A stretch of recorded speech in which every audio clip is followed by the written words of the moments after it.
mal. Donc, je vais juste résumer en mode oui, en fait, moi, j'ai un backup de manager depuis plus de 30 ans. Effectivement, j'étais cadre dirigeant dans des très grosses boîtes du CAC 40. Et en fait, l'idée, c'est que pendant toute ma carrière, ce qui a drivé en fait ma carrière en trame de fond, c'est le management, c'est la formation, l'accompagnement. Alors surtout l'accompagnement, puisque j'ai accompagné énormément de managers et je les ai accompagnés dans leur zone pro comme perso. Et Mhm. avec le temps, ben, pour la petite histoire, j'ai arrêté en 2016, j'ai quitté le salariat. Enfin, c'est plutôt l'univers qui m'a obligé à quitter le salariat. J'ai D'accord. eu un accident personnel qui a fait que j'ai dû me retrouver aux urgences, etc., parce que ma santé allait très mal. Et Mhm. après, il a fallu que je fasse des choix, puisqu'on m'a licencié 15 jours après. Et c'est là où j'ai eu le déclic de créer mon entreprise.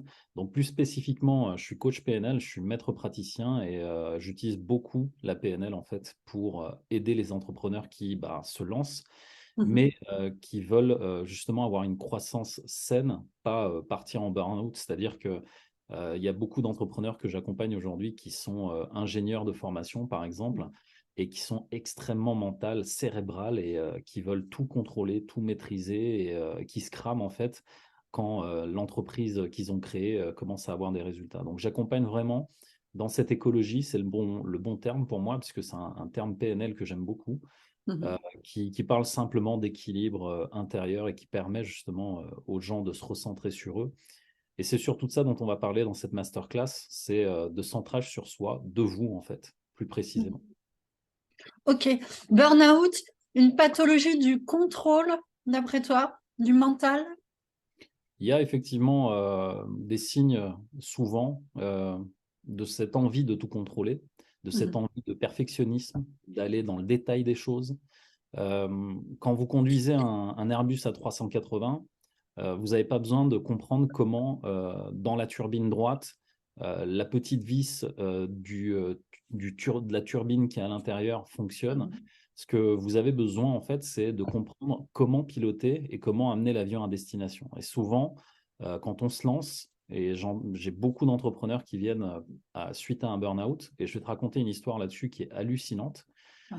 Euh, les personnes veulent faire comme s'ils étaient salariés. Ils veulent tout contrôler de A à Z, ce qui est techniquement impossible puisque vous êtes sur un marché où tout évolue très vite. Mhm. L'apparition de l'intelligence artificielle en plus en est la preuve et vous ne Ouais. pourrez pas tout contrôler. Par contre, il y a quelque chose qu'il va falloir apprendre à contrôler et c'est le plus important, c'est ce Ouais. qui se passe à l'intérieur. Et donc, on va plus s'attarder sur trois points vraiment très essentiels dans cette masterclass. C'est vos croyances, la connaissance de vous-même et le focus que vous allez utiliser. Et en fait, à partir du moment où vous avez compris que tout, en fait, ce que vous construisez s'appuie là-dessus, tout le reste commence à devenir superflu. Et l'histoire avec le burn-out, c'est que un jour, une cliente vient me voir et elle me dit, écoute, ça fait un an que je suis en burn-out. Je ne suis pas sorti de chez moi. Je suis pas, je me suis coupé de mes amis. Je me suis coupé de mon travail. Donc, elle avait subi un harcèlement au travail. Elle était à une position très haute dans une entreprise, on va dire, de fourniture pour le BTP. Mhm. Et cette personne, en fait, elle a pris le parti de se couper du monde suite à son burn-out, suite aux divers harcèlements qu'elle a vécu dans son travail. Ok. En fait, c'est un milieu apparemment aussi qui était très macho, très masculin, etc. Donc, comme c'était une femme, il fallait qu'elle se batte plus. Donc, Mhm. elle a eu beaucoup de friction avec ça et elle a fait vraiment un gros burn-out, presque en arrivée même à la tentative de suicide. Et en fait, ce qui s'est passé, c'est que elle est restée chez elle pendant un an Mhm. et pendant un an, elle s'est coupée du monde. Et je lui ai dit, mais t'as fait quoi pendant un an? Elle me dit, écoute, canapé, frigo, frigo, canapé, toilette, bain. Je dis, et t'as pas un chien, t'as pas, Survie. tu sors pas? Ah non, non, non, le sport, tout ça, non, moi j'aime pas ça. Ah, le sport, faut transpirer, après faut revenir, machin. Ah non, non, non. Et en fait, pendant un an, elle en est presque arrivée à se couper de son mari et de son fils. Mhm. Donc, le burn-out, en fait, tu sais, c'est le symptôme. C'est pas la cause. Ouais. En fait, je lui dis, mais ok, c'est quoi en fait? Qu'est-ce que tu veux là? Pourquoi tu viens me voir en fait? Et vous le savez, Stéphanie et toi, quand je fais des masterclass ou quand les gens me posent des questions, moi, j'ai à cœur de savoir en fait qu'est-ce qu'ils veulent. Parce que, ok, c'est bien beau, tu as des douleurs, ah, ouin, ouin, c'est bon, je pleure, j'ai fait un burn-out, ok, génial, super. Mais tu veux quoi là maintenant? Parce que rester dans un burn-out, en fait, c'est simplement se consoler ou s'apporter de la consolation en disant j'ai vécu un truc douloureux, donc je garde ça, ça me fait plaisir. Et en fait, dans le burn-out et ce que vous vivez au quotidien, en fait, dans vos diverses péripéties, interrogez-vous en fait sur l'utilité de ça, sur qu'est-ce qui fait que je garde cet état de renfermement interne pour le burn-out que la cliente vivait, et vous verrez que finalement, il y a peut-être une utilité quelque part à garder ça ou pas. Et la question de lui dire, mais qu'est-ce que tu veux? Bah, au final, elle me dit, écoute, moi, ce que je veux, c'est en sortir. Je lui dis, ok, mais si tu en sors, est-ce que tu es prête à faire tout ce que je te dis? Parce que je ne peux pas faire les choses à ta place, en fait. Et à partir de là, en fait, la responsabilité qu'elle prend, c'est de dire, ok, je veux en sortir et ok, si tu veux en sortir, on va où? Parce que en tant que coach, c'est pareil en tant qu'accompagnant, si vous Mm. n'avez pas un objectif de départ pour savoir où on va, en fait, où va la destination, bah en fait, vous voyez, ça c'est le numéro 3, c'est le focus. Où est-ce qu'on va en fait? Où est-ce qu'on va mettre toute cette nouvelle partie de toi qui va émerger? Et en fait, elle m'a dit, écoute, moi j'aime mon métier, donc je veux juste reprendre ma vie en main et repartir sur un nouveau poste sur lequel j'irai postuler et j'irai me prouver à moi-même que tout ça en fait n'était qu'une vaste plaisanterie, que je me suis arrêté un an parce que voilà, j'en avais peut-être besoin, mais là je veux repartir. Et là on a Mm. un objectif en fait. Et la première chose que je lui ai fait faire, et c'est souvent ce que je fais avec les personnes qui sortent d'un burn-out, c'est 45 minutes de marche par jour. Mm. C'est l'effort minimum pour que le cerveau commence à reproduire de la dopamine, de l'ocytocine, noradrénaline, toutes les hormones en fait qui permettent au corps de recréer de la motivation. Parce qu'on Mm. me dit souvent, comment je fais parce que j'ai pas de motivation. Je lui dis, bah, en fait, tu n'as pas besoin de motivation. Foncièrement, tu as besoin de créer de la motivation. Et ça, c'est le corps qui va le permettre par ses accès chimiques et tout ce qu'il y a dans le cerveau pour pouvoir Mm. le faire. Donc à partir du moment où tu as compris ça, le burn-out, en fait, ne reste qu'une partie passagère de ta vie, puisque tout ce que tu vis aujourd'hui, peu importe le niveau de douleur que tu vis, reste passager à condition que tu le veuilles toi. Ok. Tu nous files plein de pépites, c'est super intéressant. Je lisais un psychologue récemment qui disait un peu la même chose à propos de la dépression, qui Mm. disait que pour en sortir, c'est un petit peu la même chose, pour en sortir au début, il va falloir se forcer un petit peu. Alors, pas besoin de se Parce forcer. que, ouais. Il Alors, faut se vraiment trouver des forcer, principes entre écologiques, guillemets, quoi. en tout cas, se mettre en action avant d'en avoir envie, ça c'est certain, Mm. effectivement. Pour faire les actions dont on a besoin, qui recrée effectivement ce cercle vertueux du bien-être, s'exposer à la lumière, refaire de l'activité physique, retrouver une vie sociale qui soit saine et agréable, etc. C'est ça. Et toutes ces choses qui vont nous redonner envie. Mais si on attend d'avoir l'envie d'abord, ben, on peut attendre longtemps. Là, on est dans les croyances. Donc, rappelez-vous toujours ces trois parties. Croyance, connaissance de soi, focus. Là, on a parlé du focus puisque cette dame, elle voulait repartir vers quelque chose de bon et d'écologique pour elle. Là, en fait, quand tu restes dans tes croyances, il y a trois types de parties qu'il va falloir aller visiter. Les croyances limitantes, celles qui sont le plus difficiles, le passé ou l'anxiété du futur, les blessures familiales, tout ce que vous avez vécu qui est un peu merdique en vous, en fait. Les croyances aidantes, celles sur lesquelles vous allez vous appuyer en vous disant, écoute, moi, je suis capable de ça. J'ai Mhm. parlé avec mon énergéticienne hier soir, parce que pareil, j'étais un peu à plat, et elle m'a donné une croyance que j'ai vraiment, mais j'adore, et je la remercie pour ça. Émilie, si un jour tu regardes cette vidéo, merci. Euh, Elle m'a dit, j'adore cette croyance parce qu'elle polarise tellement de choses. Ce que je veux, me veut. Et en fait, cette croyance peut être utilisée dans des croyances limitantes comme dans des croyances aidantes. Tu veux devenir le meilleur coach de ton secteur, ce que je veux, me veut. Et tu rajoutes en fait ce que tu veux au début. Donc l'idée en fait, c'est que toute notre vie est construite par des schémas neuronaux qu'on appelle des croyances. Et ces schémas neuronaux sont des phrases que vous allez entendre à répétition quand vous êtes dans le dur.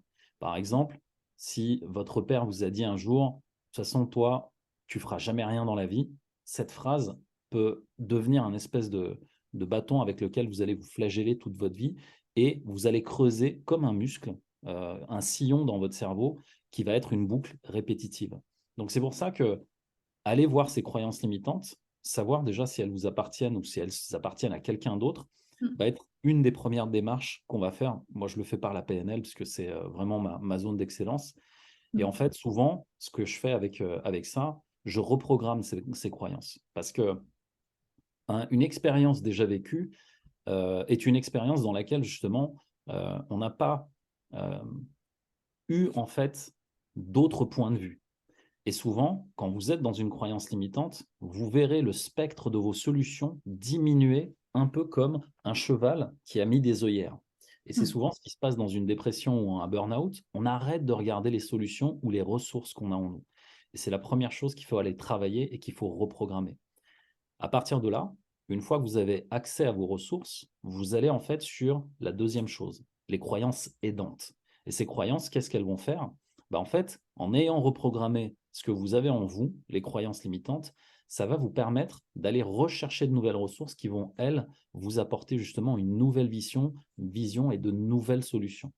Et à partir de là, vous verrez au final que sur la troisième chose la plus importante, c'est que chacune de ces croyances s'appuie sur quelque chose d'essentiel en vous, les valeurs. Et en fait, quand vous avez un traumatisme ou que vous vivez quelque chose de traumatique, c'est parce qu'on vient bousculer une valeur extrêmement profonde et ancrée en vous. Et souvent, c'est quand ces valeurs-là sont bousculées, chahutées, que les traumatismes apparaissent. Merci Mehmet, c'était encore une fois absolument passionnant. Ça nous dit beaucoup de choses, ça nous dit qu'on peut choisir nos croyances, qu'on peut se reprogrammer à l'intérieur. Donc on n'est pas forcément toute sa vie victime d'une croyance qu'on nous a injectée comme ça quand on était enfant. On peut reprendre du pouvoir sur sa vie, hein. On peut choisir ça et ça me plaît beaucoup parce que dans le fond du travail que je fais avec mes clients, il y a ça, il y a reprendre du pouvoir dans des espaces qu'on pensait perdus, voilà, et retrouver de la liberté, retrouver des espaces de liberté, donc y compris à l'intérieur dans ses schémas de croyances. Il y a aussi le fait que quand on a une croyance, même si on n'en est pas conscient, en fait, on va chercher des schémas de répétition qui renforcent cette croyance. Donc, c'est comme si on avait des lunettes qui nous permettaient d'identifier à chaque fois ce qui confirme toujours plus notre croyance. Et c'est là que se creuse le sillon dont tu as parlé. Et quand on retire ces lunettes-là, on se rend compte à quel point cette croyance n'était qu'une croyance. Et à un moment donné, effectivement, quand on conscientise ça, ça aide beaucoup. Quant aux valeurs, c'est primordial. Moi, je pense que quelqu'un qui va bien est quelqu'un qui mène une vie en accord profond avec ses valeurs propres. Et je fais faire à mes clients, Nadia peut en témoigner, elle a dû le faire, je pense, il n'y a pas très longtemps, un gros travail sur les valeurs avec notamment la boussole des valeurs que je demande à mes clients de dessiner. Je ne sais pas si tu connais le principe. Le nord, le sud, l'est, l'ouest, avec la valeur cardinale, celle qui est comme l'étoile du nord qui guide toute notre vie. Comme ça, quand on est perdu, on peut sortir sa boussole et s'orienter dans la vie. Oui, effectivement, oui. Et donc, on a quand même un thème dans cette masterclass, parce que je suis OK en fait avec tous ces sujets PNL. Le thème, c'est se développer sur le web sans se cramer. On est d'accord. Alors, comment on peut utiliser tout ça, tout ce que tu viens de me dire, tout ce dont tu viens de parler, le système de croyance, la reprogrammation, les valeurs, pour développer finalement de manière écologique et se développer de manière écologique sur Internet notamment, puisque c'est ce dont il est sujet aujourd'hui. Alors, la première des choses, c'est travailler sur le why. Donc, on va commencer par le mindset. En fait, c'est qu'est-ce qui fait que tu fais ce que tu fais? Okay. Donc, aujourd'hui, il y a des coachs, j'ai des entrepreneurs, j'ai des CEO qui viennent me voir. Et chaque fois qu'ils viennent me voir, en fait, je leur demande, c'est quoi, et moi j'aime bien appeler ça comme ça, c'est quoi ton intention pure? En fait, l'intention pure, c'est celle qui va transcender tous tes objectifs. Et à l'image, en fait, tu vois, Je vais donner un exemple complètement à part, exprès justement pour que ce soit bien compréhensible. À l'image d'un petit village, dans ce petit village, tu vois, il y a le maire, il y a les commerçants, et dans le village, en fait, la seule chose qui manque, c'est un boulanger. Et en fait, un petit garçon qui a vécu là-bas, qui a grandi, qui a fait une école et tout, il se rend compte qu'en arrivant à son village, il visite ses parents et il se dit, putain, mais attends, c'est le village de mon enfance et il n'y a pas une boulangerie genre avec des viennoiseries, avec des, tu vois, des pâtisseries même s'il faut. Et en fait, ça le prend tellement aux tripes qu'il dit non, non, mon village, moi je l'aime. Ici, j'ai plein de souvenirs. Il y a ma famille, il y a l'arbre sur lequel je faisais le con avec mes copains. Il y a le maire, je lui ai cassé un carreau en plus, putain, j'ai failli finir chez les gendarmes. Et il commence à se rappeler tout ça. Et il se dit, mais attends, dans ce cas-là, moi je vais regarder. Et le mec, il est ingénieur. Il est parti à la grande ville, donc forcément, il n'a pas du tout de connaissances. Et là, tu vois, c'est l'intention pure. Mm. Je veux que mon village, il ait une boulangerie et moi, j'ai envie d'en être une partie et ça me tient en tripes et j'ai envie de le faire. Et surtout, ça va nourrir le village, ça va remettre de l'activité, du cœur dans le village. Les gens vont pouvoir peut-être venir plus et je vais créer de la connexion. Et l'intention pure, en fait, elle est de servir le monde. Elle sert, en fait, à l'échelle de son village, cette personne sert le monde. Et en fait, cette intention pure, si vous n'avez pas travaillé dessus, c'est que vous courez après l'argent. L'argent peut être une motivation, mais à un moment ou à un autre, vous allez vous essouffler. Et en fait, à chaque fois que vous partez pour de mauvaises intentions, la finalité est toujours mauvaise, dans 100% des cas. Et ce qui se passe, c'est que ce garçon, en fait, il ouvre une boulangerie, il commence à apprendre voilà, à faire des trucs. Donc, il ne sait pas faire la pâtisserie, il recrute quelqu'un. Il y avait un autre gars qui était au chômage dans le village. Je lui dis, bah, viens, on va voir comment ça arrange et tout. Et le maire qui voit ça, qui entend ça, il dit, mais t'inquiète, moi je te donne le local, tu n'auras pas à payer pendant 2 ans. Et en fait, à partir du moment où l'intention est mise, tout l'univers commence à travailler pour toi. Et en fait, cette intention pure fait que derrière, plein de choses s'ouvrent à lui. Une formation qui lui est apportée gratuitement par la Chambre des commerces parce qu'ils savent que ça fait 3 ans qu'il n'y a pas de boulangerie. Monsieur, vous inquiétez pas, on vous envoie quelqu'un qui va vous former sur place. Il a un financement de la région qui lui dit, t'inquiète, on t'envoie le matériel, tu n'as même pas besoin d'acheter le matériel. Voilà, l'intention pure.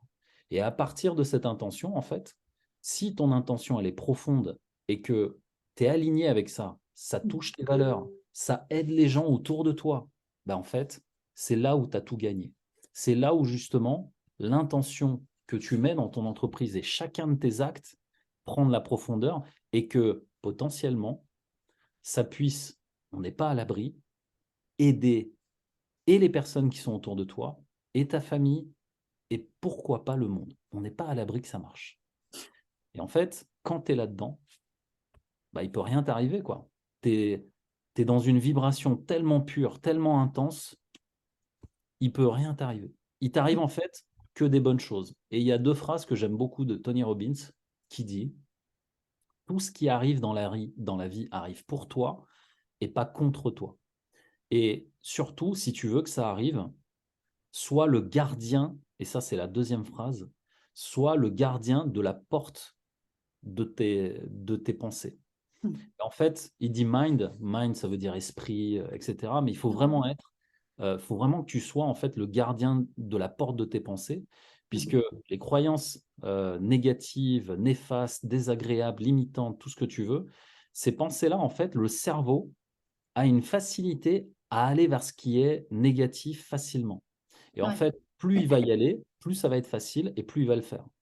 Donc, si tu apprends à maximiser ça en toi, tu vas trouver ta zone d'écologie, tu vois, faire de la méditation. Moi je suis un pro méditation parce que ça me fait beaucoup de bien. Moi aussi. J'aime bien boire des thés bio, tu vois, manger des fruits bio, etc. Enfin, tout ce qui permet d'apaiser l'intérieur, quoi. Parce que le mental, quand il est là, il prend toute la place et ça devient un enfer après. Mais si ton intention de départ, elle est pure, elle te permet de transcender tout ce que tu vas faire au niveau de ton business, puisque tu vas plus avoir l'impression de travailler. tu t'amuses à faire les choses en fait. Ça devient un jeu. Et plus tu joues, et plus tu te rends compte que la conséquence, c'est de gagner de l'argent. Et en fait, le petit jeune, il a ouvert sa boulangerie, tout lui a été amené. La boulangerie, elle a tellement cartonné que les villages voisins ont commencé à demander du pain. Dire, bah, il paraît que le pain, il est excellent et tout.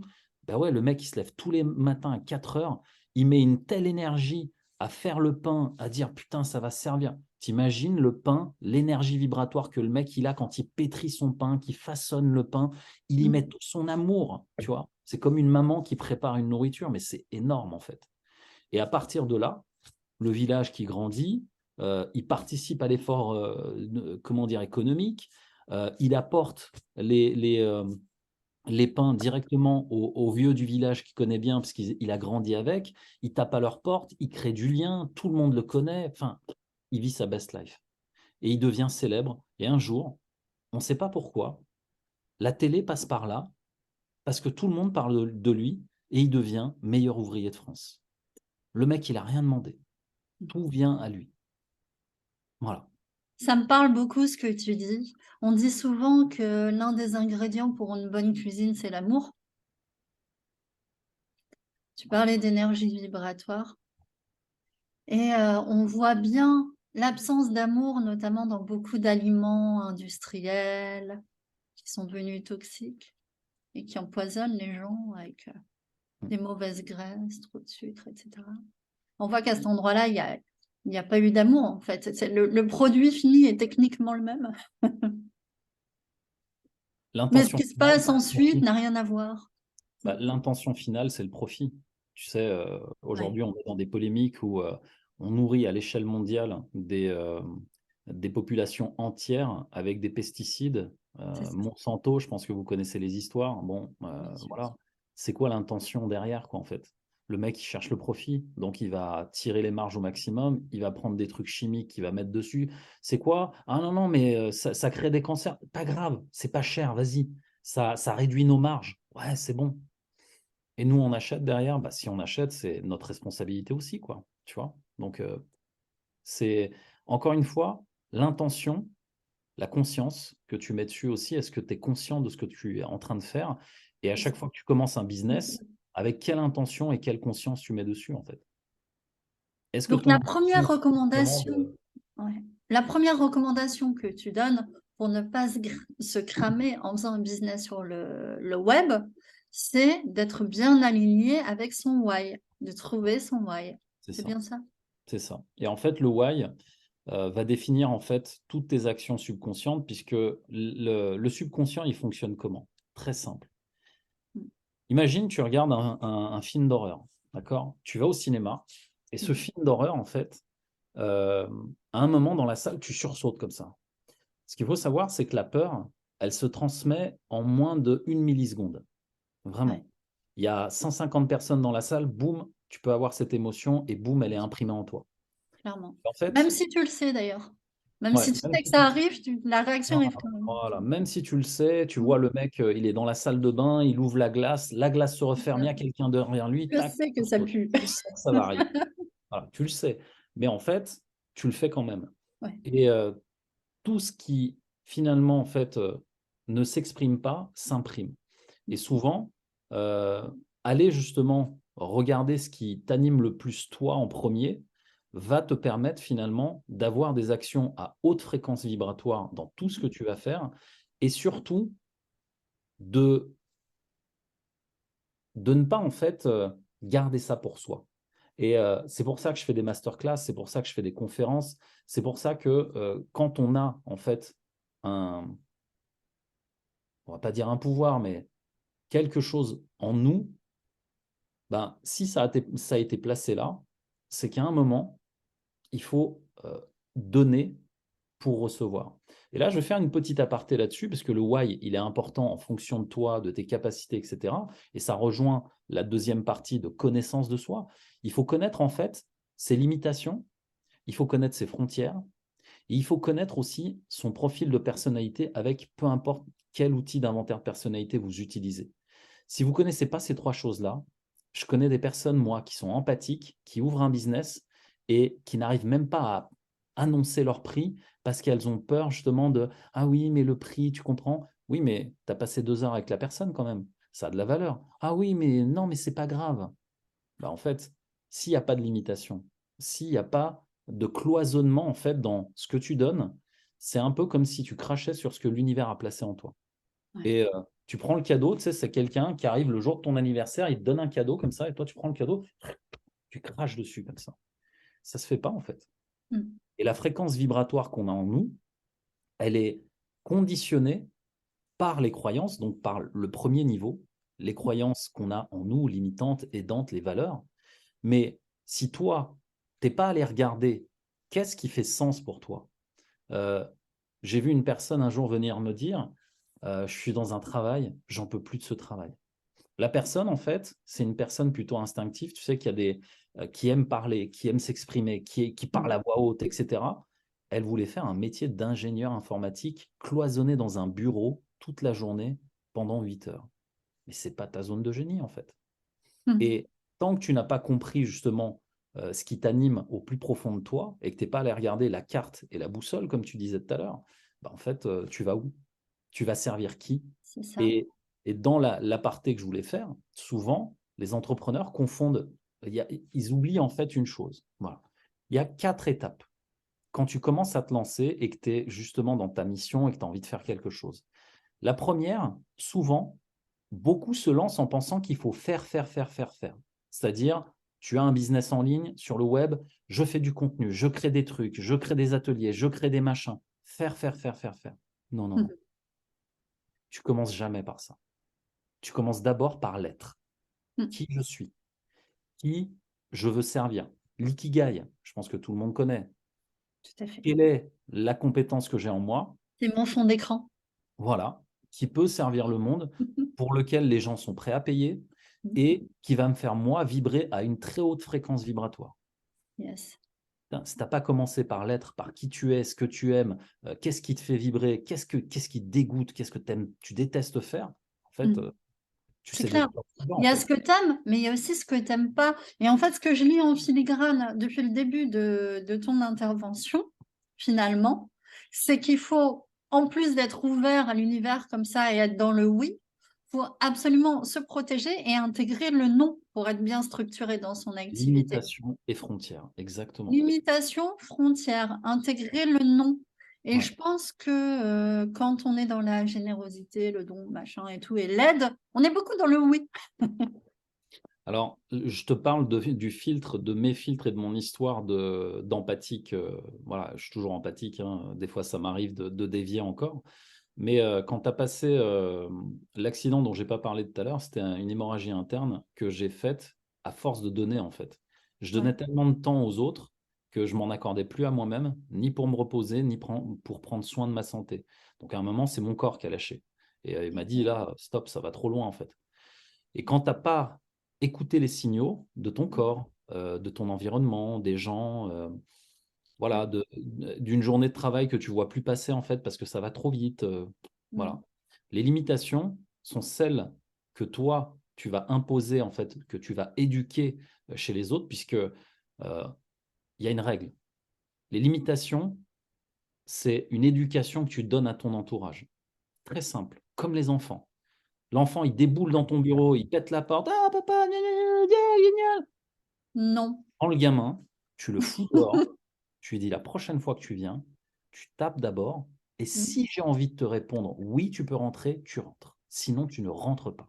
C'est Et en ça, fait, l'autorisation. souvent, on me dit, ah ouais, mais c'est dur quand même, machin. Tu sais quoi? Si la petite graine d'un arbre, quand tu plantes cette graine, a besoin en fait d'un processus et d'une structure pour grandir, ton gosse, c'est la même chose. Tu as besoin d'arroser pour que la graine, il y a un truc qui sorte. La graine, en fait, avec l'eau que tu as donnée, elle va casser sa structure, sortir. Le temps que l'arbre pousse, il va passer plusieurs hivers, plusieurs automnes, etc. Il va subir un processus qui lui permet de se fortifier, mais avec des règles extrêmement rudes. Passe un hiver au Canada à -40. Va voir les arbres, les séquoias géants au Canada. Tu vas voir comment ils sont forgés. En fait, si tu ne donnes aucune règle, même la nature, elle nous l'apprend, ça. Si tu ne donnes aucune règle à ton entourage, tes enfants en premier, il se passe quoi? Bah, le gamin, Hémorragie, ben voilà, hémorragie d'énergie. hémorragie, Ce que hémorragie tu as d'énergie, vécu. c'est Ce que ça. tu as vécu est hautement symbolique. Donc, Tu avais si ça, tellement pas de limite que même ton sang ah ouais. En fait, partait. j'ai eu un ulcère, tu sais, et l'ulcère a bouffé une partie de mon estomac. Donc, en Voilà. fait, je me suis bouffé moi-même de l'intérieur. C'est-à-dire, comme tu sais pas dire non, c'était le Mm. gros problème que j'avais. Je rencontre encore beaucoup d'entrepreneurs aujourd'hui qui savent pas dire non à leurs employés, à leurs salariés, à leurs amis, leurs femmes, peu importe. Mais apprends à dire non, en fait. Ça, c'est la première frontière que tu poses, en fait. Tout à fait. Ici, c'est chez moi, tu rentres pas comme ça, tu défonces pas ma porte ou, C'est tu ça. vois. Limite, cloison, le nom. Et c'est marrant parce que le sang, c'est la vie. Le sang, c'est l'énergie. Et en Mm. fait, toi, tu n'avais tellement pas mis bien les cloisons quelque part, symboliquement, si on veut faire une extrapolation de ce que tu as vécu en termes d'accident. Tu avais tellement pas bien cloisonné, quoi, à l'intérieur comme à l'extérieur, que c'est ta vie, en fait, qui s'est écoulée. Et c'était ça qui était en train de te tuer. Ouais, c'est ça. Et Ouais, à partir du moment où j'ai remis de la structure là-dedans, donc ça m'a coûté évidemment, puisque j'ai bien tout sûr. repris de zéro et j'ai une femme extraordinaire qui est mariée avec moi depuis 20 ans. Donc elle m'a suivi dans cette aventure entrepreneuriale que j'ai pris justement en début 2017. Et depuis, ben, je suis passé en société là en 2021. Et Mhm. l'idée, c'est que quand tu lances tout ça, en fait, il y a une règle aussi au départ. Il faut que tu aies une stratégie. Tu vois, ce que j'ai expliqué pour la graine que tu plantes, il y a un Ouais. processus et une stratégie en fait derrière. Le processus, Structure. ouais, J'entends structure, stratégie. ça. Et en fait, la première chose que tu dois structurer, donc ce qu'on vient de dire pendant à peu près 30 minutes, c'est vraiment Mhm. l'intérieur. D'accord? Tu structures ce que tu as en toi. Et Ouais. pour finir avec les choses sur l'être, donc c'est beaucoup de gens pensent qu'il faut faire, faire, faire, faire. Non. Tu fais Mm. d'abord, tu aides, d'accord? Être d'abord. Ensuite, après, l'idée, si tu veux, c'est à quel moment tu commences à faire ça, mais ensuite, c'est faire. Et une fois que tu as fait, tu commences à donner. Cette étape de donner, beaucoup l'oublient parce qu'il y a l'être, le faire et l'avoir. Et en fait, quand tu es et que tu es aligné, tu vas donner. Pourquoi? Tu vas aller, je sais pas moi, connecter avec les personnes avec qui tu veux bosser. Tu vas essayer de les comprendre. Tu vas leur donner beaucoup de contenu, beaucoup de valeur pour qu'ils voient ce que toi tu fais. Est-ce qu'ils vont le comprendre? Est-ce qu'ils vont pas le comprendre? Comment ça va se passer en interne? Ton Mm. programme, ton offre, etc. Tu vas devoir donner beaucoup au départ et peut-être même après pour pouvoir aller finalement trouver l'avoir qui n'est qu'une conséquence de ce que tu auras fait sur les 3 premières étapes. Être, faire, donner et avoir. Puisque Mm. l'avoir, en fait, tout le monde pense que c'est un dû. Non, non, c'est pas un dû. Si, à l'échelle de ce que tu fais pour les autres, pour ta communauté, pour peu importe dans quoi tu veux te lancer, dans quel business tu veux te lancer, si Mhm. ce que tu fais a une haute fréquence vibratoire pour toi et que tu vibres pour ça, la conséquence logique, c'est l'argent, c'est le matériel, ce que tu veux en fait, ce que tu Mm. veux avoir. Un peu comme ce que je disais tout à l'heure, ce que je veux, me veut. Donc, je sais Mm. pas, si tu as des projets d'être millionnaire, bah, génial, grand bien te fasse, tu auras des millions. Mais tant que tu n'as pas passé ces 3 étapes, être, donner, enfin faire, moi j'aime bien donner avant, mais faire et donner, et ces 3 étapes-là, mécaniquement, elles te renverront de l'avoir en conséquence. Et c'est souvent là que les gens se perdent, en fait. Ils commencent par le faire. Mm. Après, ils pensent que il faut d'abord, vu que j'ai fait, je peux avoir, sans rien donner, et peut-être être à la fin, on verra. Mm. Non, non, ça marche pas, en fait. Et là, c'est une très, très mauvaise boussole, puisque derrière, c'est le meilleur moyen de te cramer. Pour exemple, j'ai fait pendant 2 ans, la première fois que je me suis lancé, en tant que coach, justement. Pendant 2 ans, j'ai eu zéro résultat. Mais par contre, j'ai énormément donné. Pourquoi? Parce que j'ai créé le programme que j'ai aujourd'hui, le seul et unique programme Life Changer qui fait en fait Mm. fondation de mon entreprise. Si j'avais pas ce programme, en fait, mon entreprise, elle n'existe pas. Mais pourquoi? Parce que pendant 2 ans, j'ai dû coacher, et ça, je m'en mords les doigts aujourd'hui, mais c'était une bonne expérience quand même, bénévolement, Mm. presque plus de 200 personnes. Alors, entrepreneurs, employés, enfin salariés, bref. Et l'idée, c'est que est-ce que je conseille aux gens de faire ça? Non. Mettez toujours de la valeur, même si c'est 1 € symbolique que vous devez accompagner quelqu'un par une expertise quelconque que vous avez, mettez de la valeur dessus. Encore une fois, haute énergie vibratoire, ce que vous avez en vous, ce que vous êtes, a de la valeur. Donc, si vous ne mettez pas au moins un prix dessus, ça veut dire que vous crachez encore une fois sur ce que l'univers a mis en vous. Et franchement, si je devais le refaire, je pense que je le ferais bien différemment avec le niveau de conscience que j'ai aujourd'hui. Parce que ce que vous faites, peu importe comment vous le faites, c'est un truc qui revient souvent, tu sais. La dernière fois, on était dans un live et c'est Jérémy qui a sorti ça parce que c'est une statistique qui est réelle. Tout le monde dit il y a des coachs partout. Putain, mais qui dit ça? Et en fait, en PNL, ce qu'on fait, on va questionner le questionnement.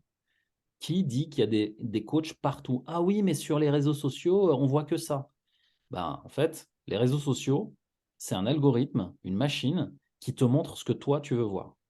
Et foncièrement et statistiquement, plus tu vas regarder des coachs et plus le feed que tu es en train de regarder dans n'importe quel réseau social va t'envoyer du coach.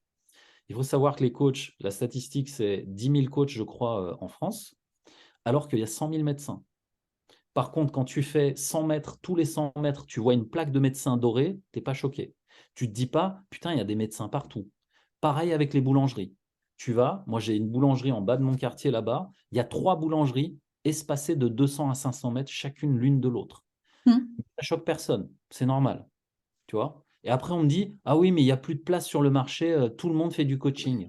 Non. Non. Non, Non, non. clairement pas. Il y a de la Non, place pour tout le monde sur le marché, avec ses il y a de la place pour tout particularités, le avec monde. ses Et compétences. qu'est-ce Bah, pas qui fait la photo. différence? Bah, la différence, elle se joue sur toi, en fait, sur qui tu es. Elle ne se joue pas sur l'outil. Dans ce Non. cas-là, il faut fermer toutes les boulangeries parce qu'il y a vraiment concurrence déloyale. L'autre, il est à Regarde, 2 mètres. regarde, ici, il y a des coachs, mais il y a un seul Mehmet Gül, pardon, je l'ai toujours Gül. Non, mais disons, Mehmet Gül. madame, Il y a un seul Mehmet Gül parce qu'il y a une seule personne parmi nous qui a fait 30 ans dans les entreprises du CAC 40, qui a accompagné des entreprises, qui a fait du management de haut niveau et tout ça. Il y a un seul Mehmet. Voilà. Moi, j'ai mes particularités aussi, Nadia aussi, Steph aussi, et ça nous rend profondément uniques. Alors, coach, c'est juste une petite étiquette dans finalement notre histoire et dans la somme bien plus grande de nos compétences. Et en fait, c'est l'ensemble qui a une valeur haute. et à partir du moment où tu as trouvé le bon outil pour toi, tu peux dire coach, thérapeute, peu importe, c'est un Ouais, outil en fait. Et ce que toi t'en fais, et c'est là où il y a un point sur lequel il faut que vous soyez très vigilant, apprenez le storytelling. ouais. Apprenez à raconter votre histoire de façon tellement, je dirais, impactante que les gens se souviennent de vous partout où vous allez. Et en Mm. fait, c'est l'une des premières compétences qu'il faudrait avoir. Il y a Oussama Ammar qui est énorme là-dessus. J'ai Franchement, acheté j'ai acheté sa, voilà, la sa formation formation qu'il a sur le fait, ouais, ouais. storytelling Ah non, mais en il est avant-première. hyper puissant. Il pourrait te vendre, j'avais fait une vidéo là-dessus, Il est il trop pourrait fort. vendre des dracars vikings que tu aurais envie de les acheter, quoi, en fait. Ouais. Et apprenez à storyteller votre histoire. C'est ce qui permettra justement aussi de marquer votre différence. Si vous ne savez pas vendre votre histoire, en fait, les gens s'attachent à des histoires. Tu vois, l'histoire que je viens de vous raconter sur le petit boulanger, là, bah, c'est une histoire inventée de toutes pièces. Ça n'existe pas, en fait. Mais des histoires comme celle-ci, il y en a à foison sur les réseaux sociaux. Oussama Ammar, il en fait partie. Il a une histoire complètement dingue, en fait. Et l'idée, c'est que quand vous êtes au début de quelque chose, vous devez toujours prendre pour boussole ce qui se passe à l'intérieur. À partir de là, vous devez trouver un outil sur lequel vous vous sentez à l'aise et aligné, encore une fois, avec vos valeurs. Mm. À partir de là, il va falloir apprendre des stratégies, puisque les 2 ans que j'ai passé sans chiffre d'affaires, c'est parce que j'avais zéro stratégie. Mm. Trouver le bon mentor ou la bonne technique ou la bonne personne pour vous apprendre la stratégie qui va bien pour vous. Mm. Et à partir de là, vous déroulez la stratégie et vous êtes dans votre zone de génie à créer ce que vous avez à créer en fait. Et à partir de là, ben, l'idée, là, c'est encore une fois le mindset qui va prendre le dessus. Vous devez garder régularité, Mm. intensité, varier les intensités dans votre effort parce que la route est longue. C'est pas un Mm. sprint, c'est un marathon le truc. C'est une course de fond. Je suis d'accord. Exactement. Tu vas pas commencer en fait dans l'entrepreneuriat en te disant je vais faire le casse du siècle, je vais vendre un produit comme chez Monsanto, je vais tous les bananer et je vais partir avec la caisse. Si tu es là pour ça, l'intention elle est merdique déjà. Donc tu sais où tu vas finir. Mm. Donc si ton intention elle est pure et que ton objectif c'est vraiment de servir le monde, bah en fait, il y a des gens, ils viennent me voir, ils me disent ouais, mais tu comprends, moi, j'arrive pas à me projeter sur vision, mission, putain, mais c'est trop gros. Je lui dis mais tu veux quoi à la base? Il me dit tu sais quoi? Moi, franchement, si mes gosses ils vont bien et que j'ai une belle baraque, putain, c'est génial quand même. Tu vois, là, on est à l'échelle du village de l'histoire du garçon dont je vous ai parlé. Et en fait, si toi, en fait, en termes de vision et de mission de vie, c'est que les tiens, ils soient bien, putain, mais c'est une super mission de vie, quoi. À hauteur de l'humanité et à hauteur finalement des enfants que tu vas faire grandir, imagine un instant que un de tes enfants soit le prochain Mahatma Gandhi. Imagine qu'un de tes enfants, tu t'es tellement bien occupé de lui, tu lui as donné la meilleure nourriture. En fait, toute ta vie a été dédiée à ta famille. Franchement, en plus, c'est un schéma qui me parle parce que moi, je suis un peu comme ça. Mon grand rêve, c'est d'avoir une grosse baraque avec tous mes enfants. On fait des barbecues le dimanche. Bref, tu vois. Même ça, c'est énorme en fait. Mhm. Et imagine cet enfant après, grâce à tout ce que tu lui as enseigné, l'amour que tu lui as donné, il vient, il impacte le monde. Je sais pas, moi, il devient le prochain Tony Robbins. Putain, Mhm. waouh. C'est Donc, ça. il n'y a pas Trouve cette de. chose qui est plus grand que toi, qui te dépasse, qui va au-delà de toi. Cette forme de Mais quand on transcendance dit, et qui... quand on dit grand, faut pas Mhm. s'attarder sur grand, tu sais, genre, je vais aider des millions de gens, etc. Putain, Mhm. aide-toi toi-même d'abord Ouais, et vois ce que tu peux faire pour les gens qui sont immédiatement à ton contact. Et tu verras, tu te changes toi-même et le tout à monde fait. change en fait. Il y avait Tout à une fait. parole de Rumi là-dessus, Jalaladdin Rumi, un poète perse que j'adore parce que il a une culture ottomane et moi je suis d'origine turque, donc il y a beaucoup d'écrits sur lui. Il disait, faut que je la retrouve cette phrase, mais tu sais, c'est avant en fait, je voulais, comment dire, je voulais enfin, conquérir le monde ou un truc comme ça. Aujourd'hui, je suis sage. Ah oui, avant, je voulais changer le monde. Aujourd'hui, je suis sage, je me change moi-même.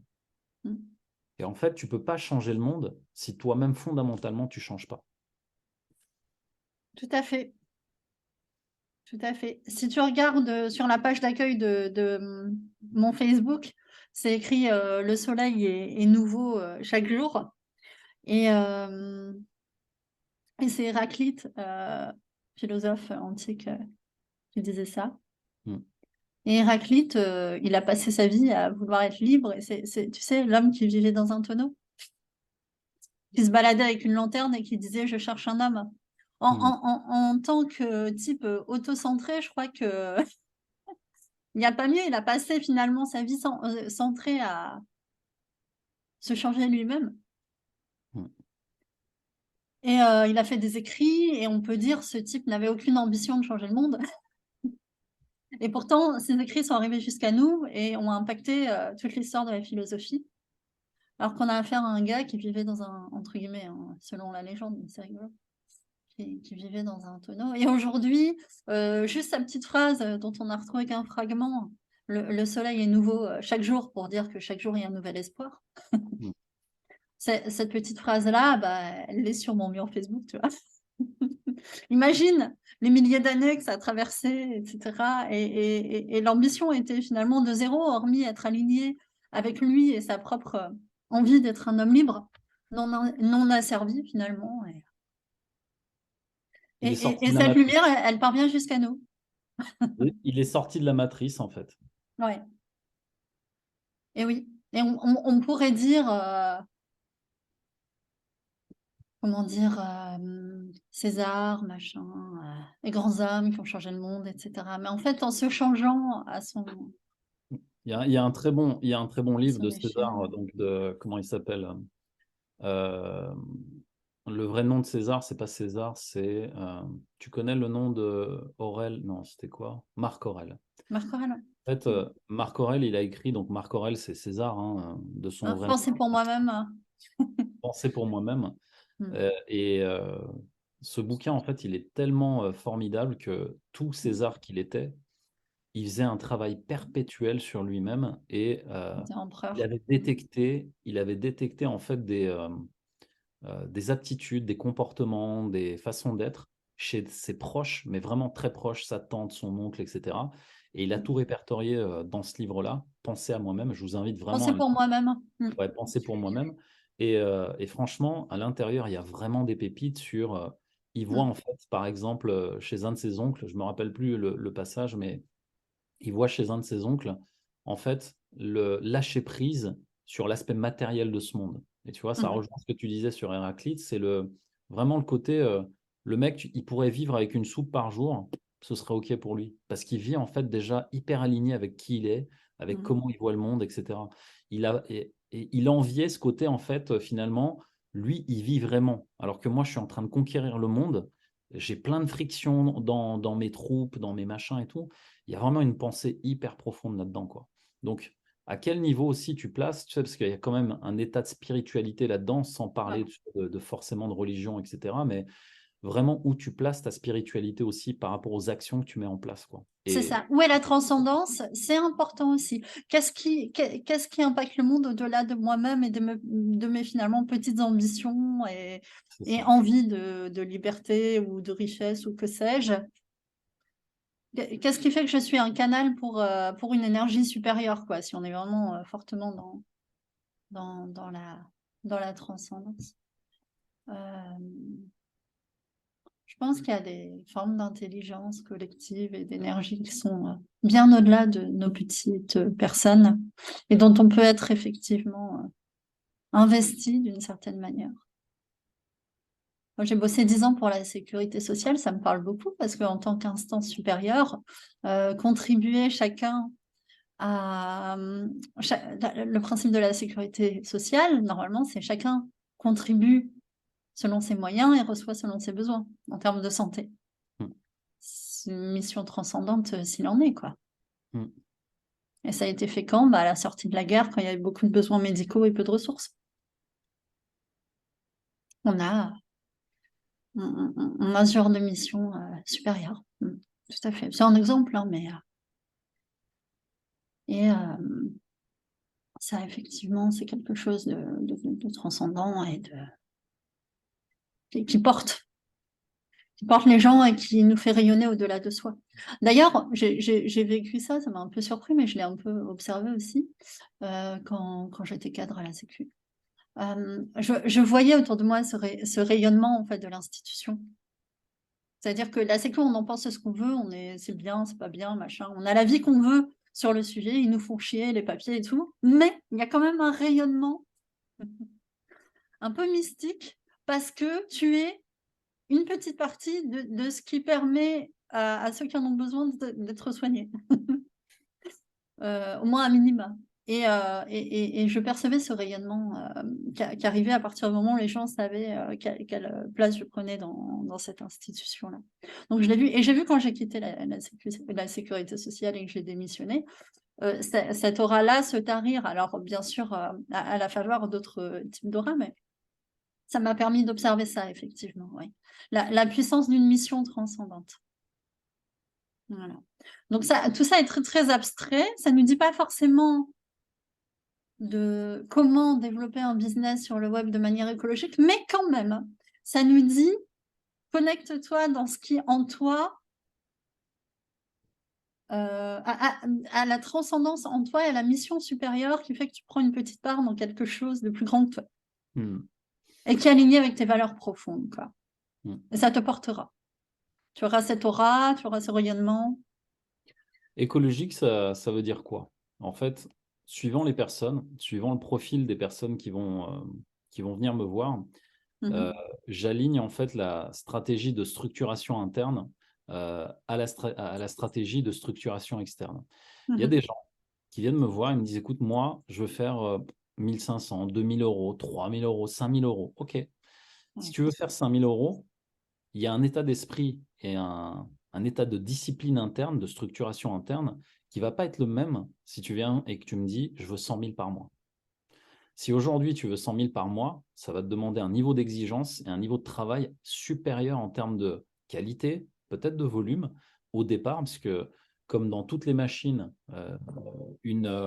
comment dire, un lancement de projet ou un lancement de start-up, c'est vraiment comme un décollage de fusée, c'est au départ que ça demande le plus d'énergie. C'est Tout à fait. souvent ce que j'ai entendu dans la bouche des millionnaires que j'ai accompagnés. Ils me disent c'est le premier million, c'est le plus dur. Et en fait, quand tu as compris le premier, parce C'est que c'est vrai. plus dur, etc., le deuxième, il est encore plus dur. Mais par contre, après le deuxième, putain, il y a un truc qui s'enchaîne, tout se fait quasi naturellement. Et en fait, jusqu'au prochain palier qui est 10 millions, et ainsi de suite. Donc l'idée, c'est où est-ce que toi, tu places tout ça? Mais je ne peux pas te parler de business écologique si tu ne me dis pas au départ, en fait, où tu veux aller. Et là, on arrive sur le troisième point, le focus. Encore une fois, tu peux me dire, moi, mon objectif, c'est d'aller dans mon petit village, ouvrir une boulangerie, je fais 3-5 000, je suis bien. OK, super. Mais à côté de ça, si tu viens me voir et que tu me dis, mais en fait, moi, mon objectif, c'est de faire 50 000 et plus par mois, bah là, en fait, il va vraiment falloir travailler en profondeur sur qu'est-ce qui fait que tu veux ça. Parce qu'aujourd'hui, un truc tout simple, hein, on sait aujourd'hui que le niveau de richesse en France, tu es considéré comme riche à partir d'un palier que j'ai vu sur un truc Instagram. Je crois que c'est de l'ordre de 5 700 ou 5 300 euros. C'est-à-dire qu'aujourd'hui, une personne vivant en France est considérée par l'État français comme riche à partir de 5 300 euros par mois. 5 300 euros par mois, entre guillemets, tu es à l'aise. C'est-à-dire tu peux vraiment vivre bien, tu peux emmener tes gosses où tu veux, quand tu veux. Enfin voilà, tu peux même mettre un petit peu d'argent de côté. Si tu dépasses ce palier-là, en fait, déjà, tu te fais je pense, visiter par les impôts gentiment, hein, parce qu'il faut quand même rendre une partie. Mais au-delà de ça, au-delà de cet effort-là, en fait, à partir de 10 000, ça ne va pas fondamentalement changer ta vie. C'est-à-dire que avoir 5 300 ou 5 700 euros et 10 000 euros, c'est à peu près la même chose. Il y a ton niveau de vie qui va peut-être changer, c'est-à-dire tu vas pouvoir, je sais pas moi, aller au resto plus souvent. Fondamentalement, si tu fais la liste des besoins fondamentaux que tu as, tu peux vivre avec très peu de choses en fait. Mais sur quoi tu appuies ça? C'est-à-dire ce besoin de vouloir faire plus de chiffre d'affaires, plus encore. Est-ce il y a un jeu d'ego? Et là, encore une fois, qu'on soit clair, pour moi, l'ego, ce n'est pas quelque chose de mal.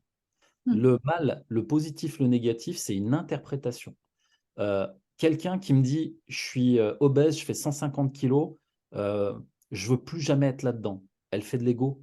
C'est un ego positif qui dit, oui, je veux sortir de ça. Tu vas pas dire à une personne, ah non, non, mais là, en fait, toi, tu veux ressembler aux meufs qui sont dans les catalogues, là, les machins. Non, en fait, l'ego a son rôle à jouer et il faut savoir l'utiliser. Et à partir de là, en fait, pose-toi la question de qu'est-ce qui fait que tu fais ça pour atteindre les 50 000? À quoi ça va te servir, par exemple, de te dire que tous les mois, j'ai 100 000 euros de chiffre d'affaires qui rentrent? Imagine, tu les as déjà. T'aimerais faire quoi? C'est une question qui est hyper intéressante que je me pose souvent. Qu'est-ce que je ferais, saurais ou aurais si j'avais 100 millions d'euros sur mon compte en banque là maintenant? Tu sais, c'est un peu comme la question de l'être. Aujourd'hui, on va prendre Steph. Steph, t'es maman? Ouais. Stéphanie, si j'enlève ton titre de maman, si j'enlève ton titre de genre, tu n'es pas une femme, etc. Si j'enlève, je sais pas moi, t'es écolo, je t'enlève, t'es plus écolo. Je t'enlève les étiquettes en fait, hein. Je t'enlève l'étiquette aussi de la femme active. Je t'enlève également l'étiquette d'entrepreneur. Je t'enlève également l'étiquette de la sœur. Je t'enlève également l'étiquette de la mère. Je t'enlève également l'étiquette de la femme de son mari, ou bref, ainsi de suite. Je t'enlève tout, il reste quoi? La question des 100 millions, c'est la même chose. Imagine, tu les as. So what? Et il y a un entrepreneur américain qui s'appelle Alex Hormozy, que je suis de temps en temps. Lui, il expliquait dans une vidéo, il me dit, franchement, quand j'ai commencé dans mon business, alors il fait de la formation, donc il fait de l'acquisition de trafic pour des grosses boîtes, alors que lui-même est dans le business comment dire, du sport, c'est-à-dire c'est un prof de sport, un coach sportif, et il vend en fait comment devenir comment dire, hyper bon dans le milieu des coachs sportifs. Bref, il vend un système d'acquisition, et quand il a monté ça, il s'est dit, putain, le Saint Graal, je dois faire 100 000 par mois, 100 000 dollars. OK, je les ai faits. Waouh, génial. Allez, prochaine étape, on fait 100 millions, enfin 1 million par mois. Allez, ouais, génial. Super, je les ai faits. Et en And fait, so what? ouais, il dit, en fait, j'arrive à la prochaine étape, c'est les 100 millions. Il fait les 100 millions. Et en fait, il dit, putain, 100 millions, et tu sais, quand tu fais 100 millions, les forces de friction qu'il y a, c'est un truc de malade. Tu as 100 millions de raisons de peut-être d'être dans l'anxiété, d'être dans putain, je vais perdre l'argent, je vais perdre ma boîte. Il peut y avoir des milliers de raisons pour te créer des croyances limitantes là-dessus. Et en fait, le mec, il fait 100 millions et il me dit, tu sais quoi, j'ai vu ça comme un voyage en fait où je gravissais une montagne et genre, tu arrives en haut de la montagne, tu dis, voilà, c'est bon, j'y suis, je regarde. Dans ma vie, il n'y a rien qui a fondamentalement changé. Je continue à manger, à boire, je fais ce que je veux, je fais du sport quand je veux. OK, je peux me payer des expériences. Il y a ça qui a changé. C'est-à-dire, je peux aller à Dubaï ou je ne sais pas où quand je veux. Génial. Je peux même acheter un jet pour voler en jet privé. Génial, super. Tu as de l'argent, tu peux te le permettre. And so what, en fait? Et le mec, il dit, en fait, tu sais quoi? Je crois, j'ai plus les trucs en tête, mais les 3 choses qui m'ont marqué, il me dit les 3 choses que j'ai vraiment retenues, parce que je crois qu'il y en avait 4. Il me dit en fait, c'est ce que j'ai appris durant le chemin, les personnes que j'ai rencontrées et surtout celles qui sont restées avec qui j'ai continué le chemin. Et au final, euh, je crois que le 4e, c'était ça, c'était heureusement que j'ai rencontré les gens, parce que si j'avais personne pour partager tout ce que j'ai vécu, putain, ce serait triste, quoi. Tu es tout le temps seul, il se passe rien dans ta life, quoi. T'es un mec millionnaire qui a de l'argent, mais qui sert personne, qui est ami avec personne, dans sa tour d'ivoire. C'est Voilà. ça.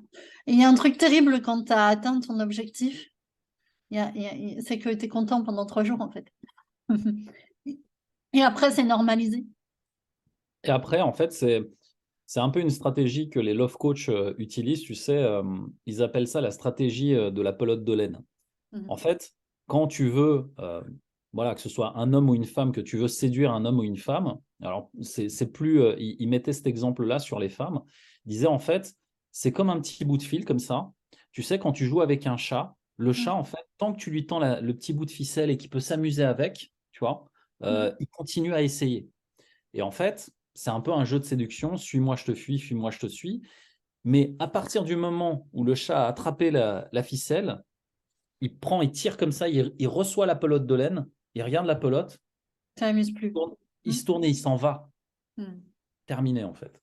Ouais, Et c'était le jeu qui était intéressant. c'était le jeu qui est intéressant, le jeu de séduction en lui-même. C'est qu'est-ce que je vais. En fait, la question de fond, c'est qui tu dois devenir pour aller séduire cette personne. Et en fait, c'est un peu le chemin de Alex Hormozy, c'est qui je suis devenu aujourd'hui, qu'est-ce qui m'a changé profondément dans mes expériences de parcours que j'ai eues avec les personnes, qu'est-ce que je dois devenir en fait pour atteindre cet objectif. Et C'est souvent, stimulant. C'est c'est stimulant. stimulant. Mm. C'est Et en- stimulant. Et encore une fois, je reviens à ça. Ça s'appuie sur les 3 choses dont je vous parle depuis le début de cette masterclass. Les croyances, la connaissance de soi et le focus. Et le focus. C'est rigolo, là, j'ai ouvert mon téléphone pour aller chercher des questions. Et je tombe sur une publication, Marc Aurèle. L'homme ordinaire est exigeant avec les autres, l'homme exceptionnel est exigeant avec lui-même. C'est complètement aligné avec tout ce L'univers qu'on dit depuis te le parle, début. Nathalie. Ouais, L'univers je te sais, ouais, je parle. suis un bon canal.